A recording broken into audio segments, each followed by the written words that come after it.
We want to return to our top story tonight. Governor Perry booked for his indictment on charges of abuse of power and coercion. Earlier this evening, the governor was fingerprinted and he had his mugshot taken, but not before speaking to supporters outside the Travis County Jail. This indictment is nothing short of an attack on the constitutional powers of the office of governor. There are important fundamental issues at stake, and I will not allow this attack on our system of government to stand.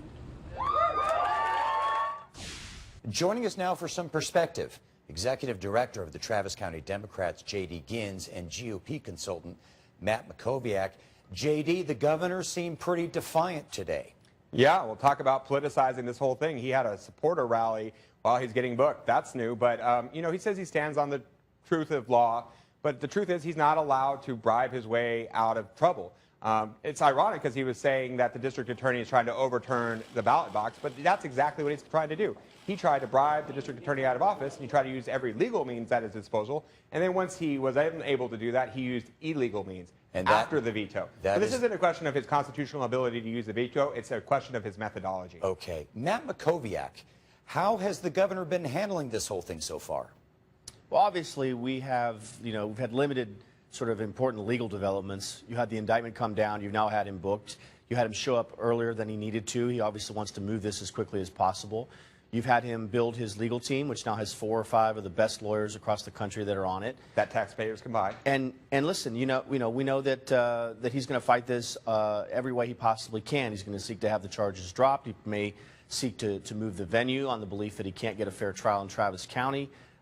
They may try to limit what evidence is admissible. But in the end, we don't know what evidence has been presented because the evidence is sealed in terms of the grand jury. That said, the threshold, the burden of proof threshold for the grand jury was very low, much lower than it would be in a criminal prosecution in terms of getting a conviction. So, again, what we've seen so far is bipartisan opposition to the indictment, and we've seen a few Democrats who are cheering. Okay, well, J.D., I wanted to ask you about that. We've seen some national Republicans, some national liberals defending Perry, or at least discounting some of these indictments.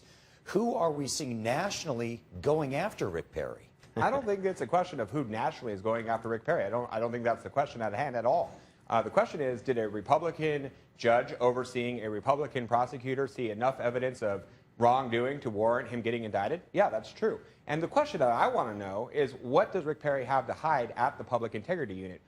As people really learn more about this, the truth is a lot of his cronies were under investigation there, and he wanted to do everything in his power to take away the authority of the Public Integrity Unit to make sure that him and his cronies were no longer being investigated. As you say, if these are such damning things that you say the governor has done... He'd be indicted? To be indicted and breaking the law, as you're saying... Sure.